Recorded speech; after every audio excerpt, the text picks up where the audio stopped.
பிரதமர் திரு மோடி அவர்கள் பேசும்போது பேசுறாரு, அவரால் தமிழ் படிக்காம போயிடுச்சே, தமிழ் படிக்க முடியாம போயிடுச்சே அப்படின்னு ரொம்ப ஃபீல் பண்ணி திரு மோடி அவர்கள் பேசியிருக்கிறார்.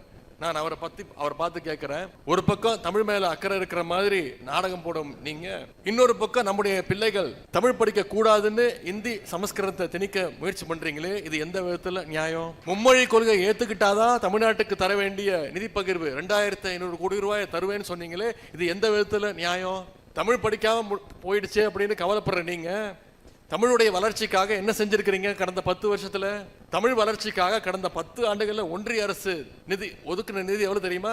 தமிழ் வளர்ச்சிக்கு வெறும் 150 கோடி ரூபாய். ஆனால் செத்த மொழி சமஸ்கிருதத்துக்கு ஒன்றிய அரசு கடந்த 10 ஆண்டுகள்ல ஒதுக்கின நிதி எவ்வளவு தெரியுமா? 2400 கோடி ரூபாய். இதுதான் பிரதமர் மோடி அவர்களுடைய தமிழ் பாச நாடகம். துணை முதலமைச்சர் திரு உதயநிதி ஸ்டாலின் அவர்களுக்கு சில விஷயங்கள் புரியறதில்ல, திரும்ப சொல்றோம். MHRDயை பொறுத்தவரை எப்படி பணத்தை அலோகேட் பண்றாங்கன்னா, பல்கலைக்கழகங்களுக்கு பணத்தை கொடுக்குறாங்க. தமிழ் பல்கலைக்கழகத்தை தொடர்ந்து நாங்க திராவிட முன்னேற்ற கழகத்திட்ட சொல்றோம், MHRD பேசி புதிய தமிழ் பல்கலைக்கழகத்தை திறங்க, பீகார்ல திறங்க, கவுஹாட்டில திறங்க, டெல்லியில திறங்க. பல்கலைக்கழகங்களே திறக்கப்படாம நம்முடைய துணை முதலமைச்சர் வாயால வட சொல்றாரு. காங்கிரஸ் ஆட்சி காலத்திலிருந்து இருக்கக்கூடிய சமஸ்கிருத பல்கலைக்கழகங்கள் தமிழை விட அதிகமா இருக்கு, அதனால் நிதி அதிகமா போகுது.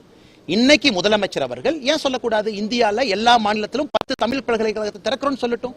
நாங்க MHRD எடுத்துட்டு போறோம், நாங்க பேசுறோம், தமிழ் யூனிவர்சிட்டி ஓபன் பண்ணலாம், ஃபண்டிங் அடுத்த வருஷம் கிடைக்கும். தமிழ் பல்கலைக்கழகத்தையும் திறக்க மாட்டாங்க, அதற்கான முயற்சி எடுக்க மாட்டாங்க. தமிழ்நாட்டுக்குள்ளேயும் தமிழ் பல்கலைக்கழகம் ஒண்ணு வச்சிருக்கோம், அதையும் 2-3 ஆக்க மாட்டாங்க.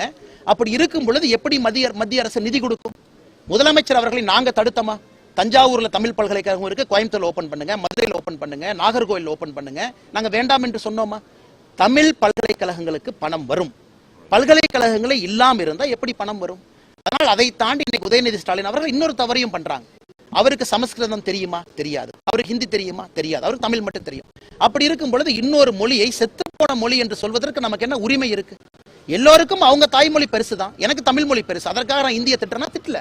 என் மொழி எனக்கு பெருசு, என் மொழி எனக்கு பெருசு, சமஸ்கிருத திட்டனா இல்லை.